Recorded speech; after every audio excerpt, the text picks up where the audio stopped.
Hey everyone, thanks for joining me. I am going to wrap up our identity series for us today. So I'm sure there's more places that I could take it, but I don't want to overdo it. So we're just going to kind of do one more session about it and wrap it up, and then we'll move on to something different next week.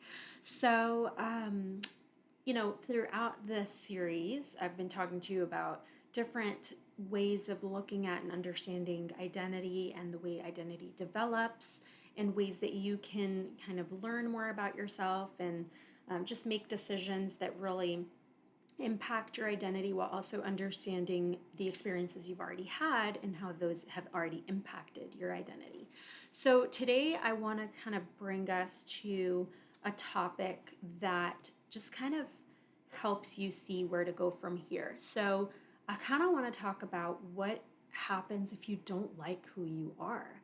And obviously, as a therapist, I work with a lot of people who are at some form of crossroads in their lives where there's something in their life that isn't going well, or something about themselves that they are trying to change or improve.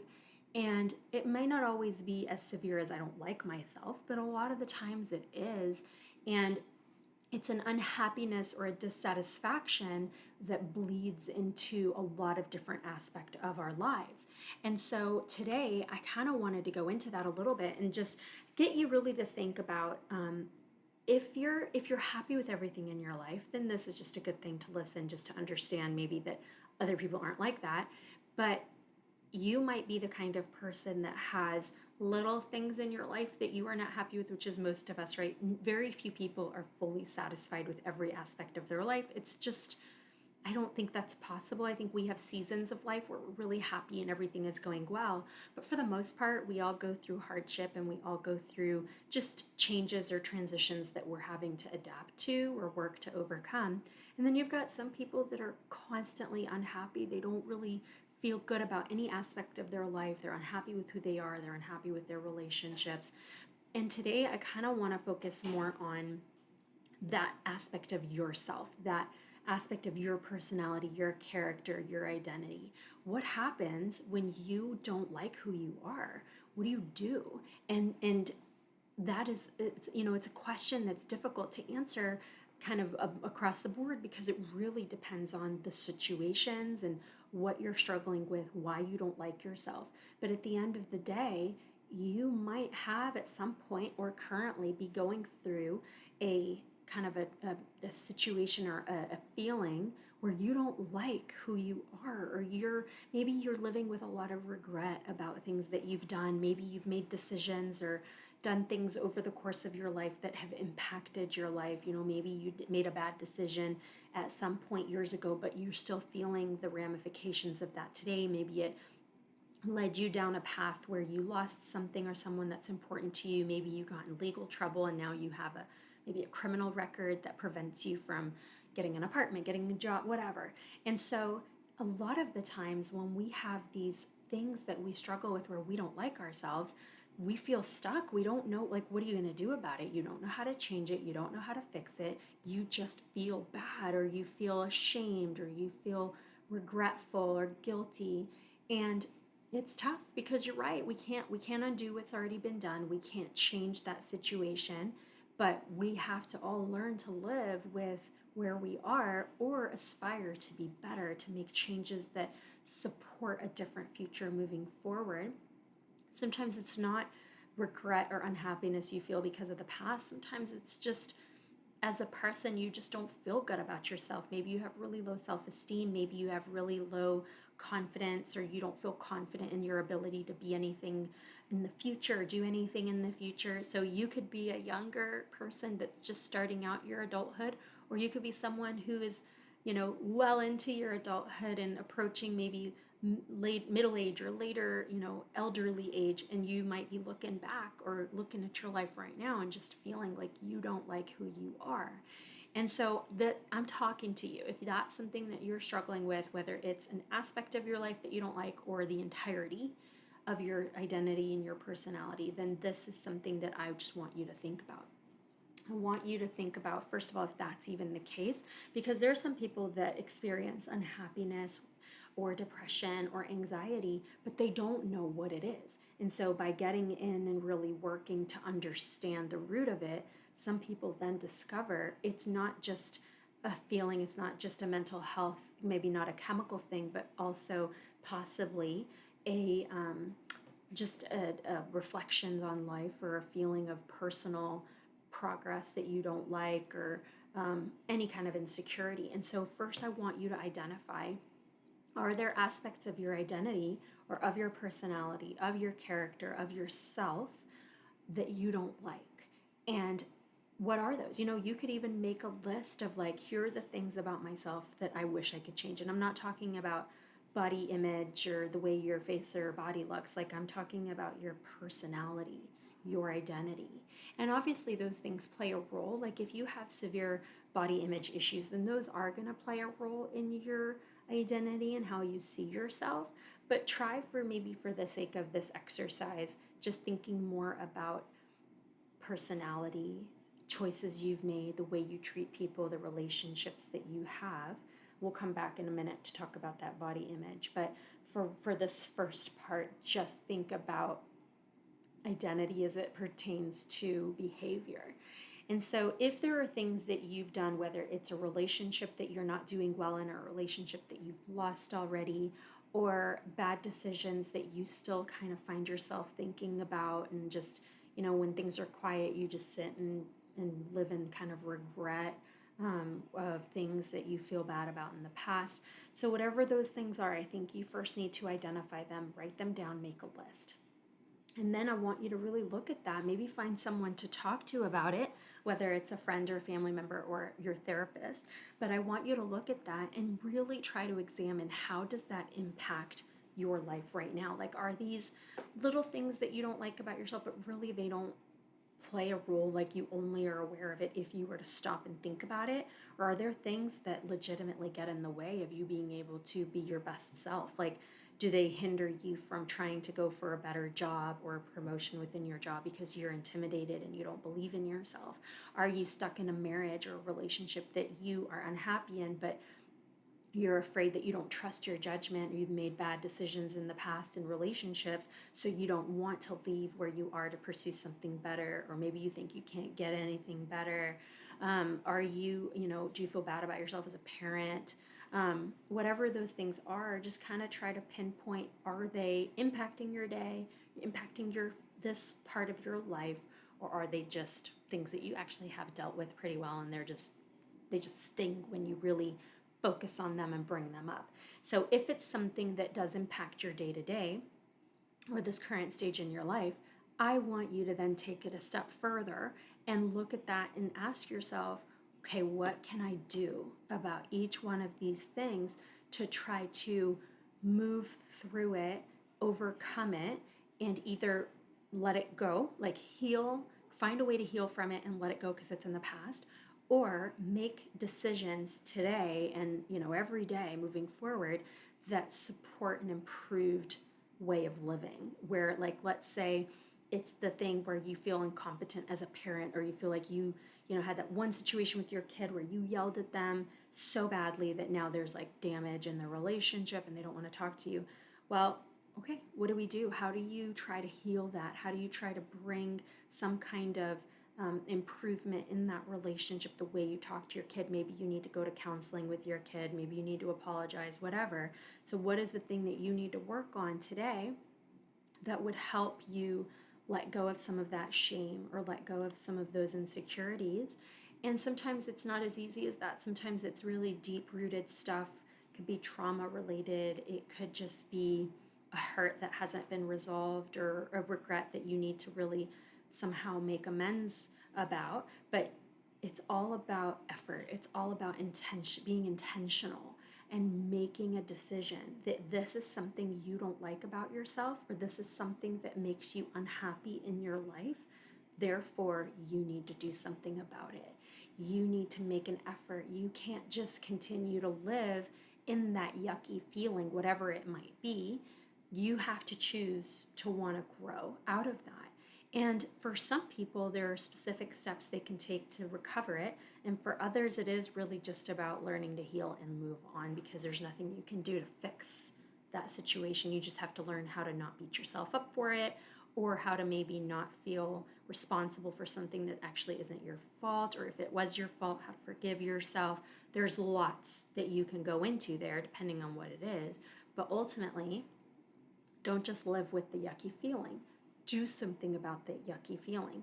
Everything that I've talked to you about in the past few episodes when we were talking about identity was about how it develops and how our life is affected by these things. But what we always have to remember is we don't have to live in the kind of the result of the past. Like, yes, it affects us and it impacts who we are, but there's also a point where we have to stop living in that as an excuse. There are a lot of people that are like, for example, they're in a relationship where they yell at their partner a lot, or they yell at their children a lot. And when we talk about it, they're like, well, that's just how I was raised. My parents yelled at me, and that's just how it is. Well, that's a really, really awful excuse. Just because you were raised in a dysfunctional way doesn't mean you need to continue the dysfunction. That doesn't justify the fact that you're dysfunctional. Make a decision, recognize that you were raised in a way that was not healthy, and now make a decision to be a better partner, a spouse, or a parent. And so you as an individual are responsible for not living in the kind of the outcomes of a bad history or a bad past, or the mistakes that whether you made them or someone did something to affect you. You have to get to a point where you say, okay, I have to be accountable for my current behavior, and whatever I did before up until this point, if I'm not happy with that part of me, then I have to be responsible for working on it. And it might take years. You might be working on it for the rest of your life. But the outcome that could be from that, the result could be a happier day-to-day, improved relationships, just kind of an overall better sense of self. And that's worth it, because at the end of the day, we know that anything that's worth doing is going to take effort. Things don't always come easily. Some people get lucky and things come easily to them, but most of us have to work really hard for the good things that we have in our lives. And while luck does play a role in that, we still have to bust our butts, and we still have to make an effort, and we have to work really hard. That applies to how we feel about ourselves, being better people, having better relationships, being better workers at our jobs, being a better parent. That takes effort. And if you are listening to this and you can honestly say that you are working hard to be the best version of yourself every day, then good for you. But if you are lazy or just comfortable, or you've gotten really complacent and you don't make an effort, then I want to challenge you that things aren't going to get better in your life if you don't like the way your kids behave, if you don't like the way your spouse talks to you, whatever.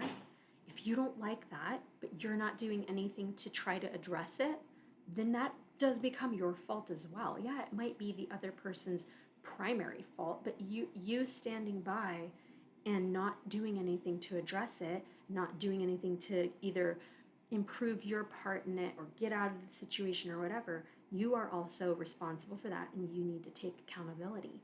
What I love about accountability and responsibility is that gives me power back in my life. So if I am in a situation that makes me really unhappy, then I have choices. I can stay in it and do nothing to address it, maybe just whine a whole lot and be really upset and angry about it and complain about it. Or I can figure out some way to improve it, whether it's, hey, I need to talk to someone, maybe have a little bit of a confrontational conversation, but that'll get us through it. Or maybe I need to just leave this situation. Maybe I need to find help. Maybe I need to consult someone else. Like, there are always options, and they may not always be the best solutions. They may not lead to a happy ending immediately, or it might come with a whole lot of struggle along the way. But you have to decide, at what point do you take accountability and get yourself a step further in the right direction of happiness, or just it's the right choice, whatever it is. So I'm very much a fan of accountability. I know, just like anyone else, I love to whine and complain about stuff, but there comes a point where the whining and complaining just becomes really annoying. And if you don't like who you are, or you don't like the relationship that you're in, please stop being stuck in misery and do something about it. And I'm not saying just get up and leave and abandon everyone. I'm saying find support. Get yourself into therapy. Get your family into therapy.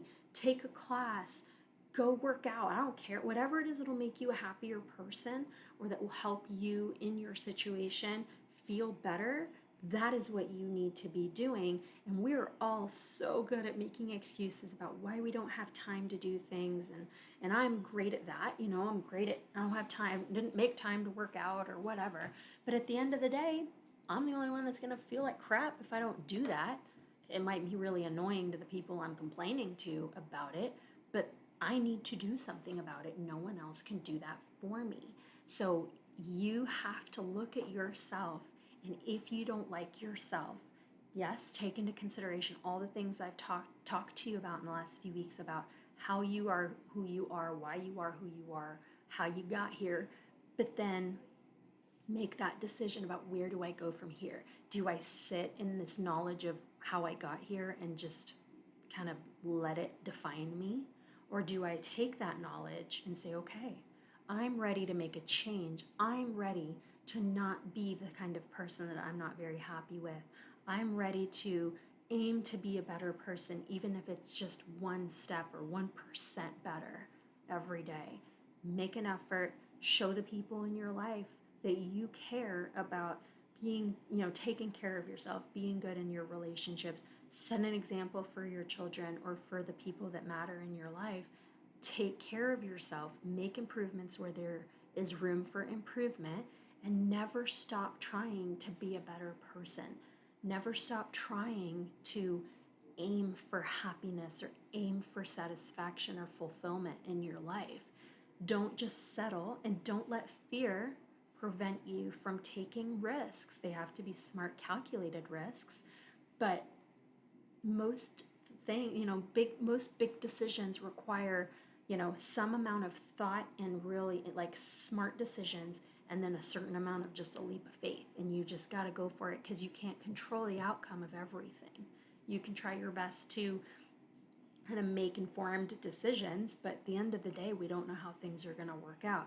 So if there's something that you might need to change, do your best to do it the right way, and then you just practice. Just keep trying every single day. So you've now learned about how you might have gotten to this point in your life, how your childhood and your experiences up until this point maybe have affected who you are, and you're being challenged to make progress and improvement in your life, whether it's something small that needs to get better or an entire transformation of your life. You need to work on that. And if you feel intimidated or you're not sure how to do that, find a therapist. Find someone who could help you look at it from the outside and really walk you through it. And talk to your friends, talk to your family, people you support. Encourage each other to make better choices, to be better people. Work with your spouse, work with your children. If you and your kids have a bad habit of not spending any time together or yelling at each other, then you sit them down and you say, listen, we all need to work on this. I'm just as guilty as you are. We all need to make an effort. So from now on, let's work on how we talk to each other. Let's make a rule we're not going to yell at each other. Let's maybe practice kind of taking breaks or a timeout. Let's spend more time together, but make it a joint effort. Don't blame other people for your stuff. You are responsible for your stuff. And if someone else is involved, ask them to work on it with you, but don't point the finger. Work on your part, and then hopefully they'll do it along with you. But I want this to be the time where you aim to be a better person and you try your best to improve who you are so that you can be a happier person for yourself and for the relationships that you're in. All right, so this wraps up our identity series. We're done. Don't know what we're going to talk about yet next week, so I'll come up with something. But in the meantime, I hope that this helps you think about yourself a little differently, and I hope you have a great rest of your week. All right, bye.